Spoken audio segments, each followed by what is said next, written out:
کا ایک ذکر ایسا ہے، کبھی مت چھوڑنا، کتنی بھی مصروفیت ہو کبھی مت چھوڑنا، کبھی مت چھوڑنا۔ مولا کائنات کہتے ہیں کہ جنگ صفین میں مجھے اتنی مصروفیت تھی، بہت بھاگ دوڑ تھی جنگ صفین کے موقع پر، اس دن بھی میں نے اس ہما ہمی میں بھی یہ ذکر نہیں چھوڑا۔ وہ ذکر ہے 33 مرتبہ سبحان اللہ، 33 مرتبہ الحمدللہ، 34 مرتبہ اللہ اکبر۔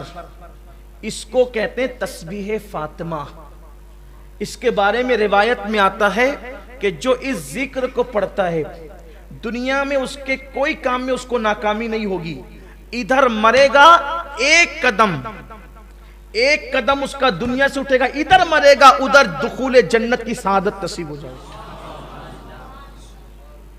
نامراد نہیں ہوگا یہ ذکر، اس لیے کبھی مت چھوڑنا اس کو۔ ایک کلمہ شریف سنا آپ نے، لا الہ الا اللہ محمد الرسول اللہ، اس کے بعد آپ نے تسبیح فاطمہ یہ سنا، پھر اس کے بعد سبحان اللہ وبحمدہ، سبحان اللہ العظیم وبحمدہ استغفر اللہ۔ میرے آقا فرماتے ہیں جو اتنا کہہ لے اللہ اس کو میزان بھر کے نیکی عطا فرماتے۔ اس کو بھی پڑھو۔ اسی طریقے سے اشہد ان لا الہ الا اللہ وحدہ لا شریک لہ، لہ الملک ولہ الحمد، یحیی ویمیت بیدہ الخیر وہو علی کل شیء قدیر۔ اس کو جو بندہ پڑھتا ہے اگر 4000 سال کے گناہ بھی اس کے نامہ اعمال میں ہو اللہ اس کو بھی بخش دے۔ بڑا عظیم ہے یہ۔ انبیاء کرام کا یہ وظیفہ ہے جو میں نے پڑھا نا، جس کو ہم چوتھے کلمے کی شکل میں پڑھتے ہیں، انبیاء پڑھتے تھے اس وظیفے کو۔ ایک وظیفہ اور ہے، حسبنا اللہ ونعم الوکیل۔ اسے حضور علیہ السلام مشکل مقام پر پڑھ، یہ دو وظیفے، ایک تو لا حول ولا قوت الا باللہ العلی العظیم، اور ایک تو حسبنا اللہ ونعم الوکیل۔ اس کو حضور علیہ السلام مشکل مقامات پر پڑھتے تھے۔ فرمایا جو حسبنا اللہ ونعم الوکیل پڑھے گا، اللہ فرماتا ہے چونکہ تو نے مجھے اپنا کارساز بنایا اب تیرا کوئی کام بگڑنے نہیں دوں گا، اس لیے اس کو پڑھا کریں۔ بڑے وظائف ہیں اور بہت زیادہ دیے جائیں تو کہیں ایسا نہ ہو کہ آپ مشکل میں پڑ جائیں، لیکن ایک وظیفہ جو حضور غوث پاک سے منسوب ہے اور اس کی بے شمار دنیاوی اخروی فوائد ہیں، اگر کچھ نہ کر سکو تو اتنا کر لیا کرو کہ ہر نماز کے بعد یہ وظیفہ، اس کو کہتے ہیں پنج گنج قادریہ۔ پنج گنج قادریہ یہ ہے کہ فجر کی نماز کے بعد اول آخر 3 بار درود شریف پڑھنا ہے اور بیچ میں 100 مرتبہ یا عزیز و یا اللہ، یا عزیز و یا اللہ۔ ظہر کے بعد 100 مرتبہ یا کریم و یا اللہ، عصر کے بعد 100 مرتبہ یا جبار و یا اللہ، مغرب کے بعد 100 مرتبہ یا ستار و یا اللہ، عشاء کے بعد 100 مرتبہ یا غفار و یا اللہ۔ 1 منٹ لگتا ہے اور اطمینان سے پڑھیں گے تو 2 منٹ لگتے ہیں، لیکن وظائف کی برکت ہے۔ یہ جو یا عزیز و یا اللہ پڑھتا ہے فجر کے بعد جو کبھی ذلیل نہیں ہوگا، نہ دنیا میں نہ آخرت میں۔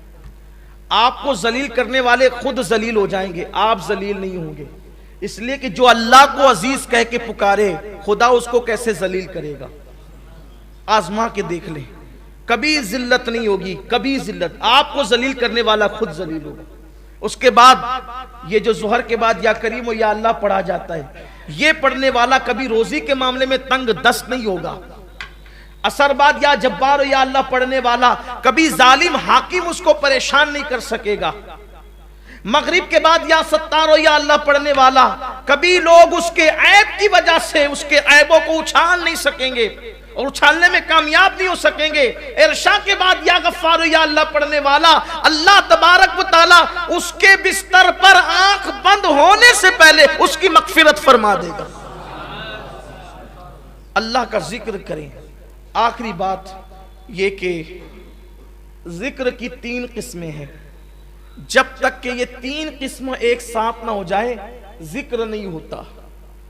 جب تک کہ تینوں چیز مل نہ جائیں ذکر نہیں ہوتا۔ ایک ہے ذکر باللسان، یعنی زبان سے ذکر، دوسرا ہے ذکر بالقلب یعنی دل سے ذکر، تیسرا ہے ذکر بالجوارح یعنی اعضاء سے ذکر۔ زبان اللہ اللہ کہے ذکر ہے، لا الہ الا اللہ کہے ذکر ہے، سبحان اللہ و بحمدہ سبحان اللہ العظیم کہے ذکر ہے، یا ستار یا اللہ کہے ذکر، یا غفار یا اللہ کہے ذکر ہے، لا الہ الا انت سبحانک انی کنت من الظالمین کہے ذکر ہے۔ لیکن زبان یہ سب ذکر کرے، اب دل میں یہ ہو کہ میرے اللہ میری اوقات کیا تھی کہ میں تیرا ذکر کرتا، تو توفیق نہ دیتا تو میں کب کرتا۔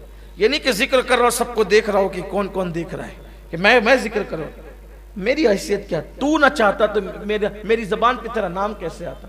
پھر یہ جو نعمتیں تو نے مجھے دے رکھی ہے تیرا کرم ہے، یہ جو دولت مند بنایا، عزت دی، لباس دیا، اولاد دیا، یہ دیا وہ دیا، اس پہ دل شاکر رہے، شکر کرے، زبان ذکر کرے، دل شکر کرے، یہ دو چیز ہو گئی۔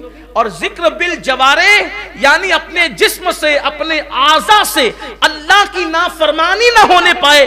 جب یہ تینوں ایک ساتھ ہو جاتے ہیں کہ اعضاء گناہ سے بچے، دل شکر کرے، زبان ذکر کرے، تو اس کو کہتے ہیں ذاکر، یعنی یہ ہے ذکر کرنے والا۔ تو یہ زمین پر خدا کا ذکر کرتا ہے، آسمان کی بلندیوں پہ خدا اس کا ذکر کرتا ہے، شرق غرب میں پھر اس کے چرچے ہونے لگتے ہیں۔ تو میرے آقا علیہ السلام سے انہوں نے پوچھا، آقا اس عرابی نے کہ یا رسول اللہ میں مقام خاص چاہتا ہوں اللہ کی بارگاہ میں، تو کہا کہ ذکر کرنے والے بنو۔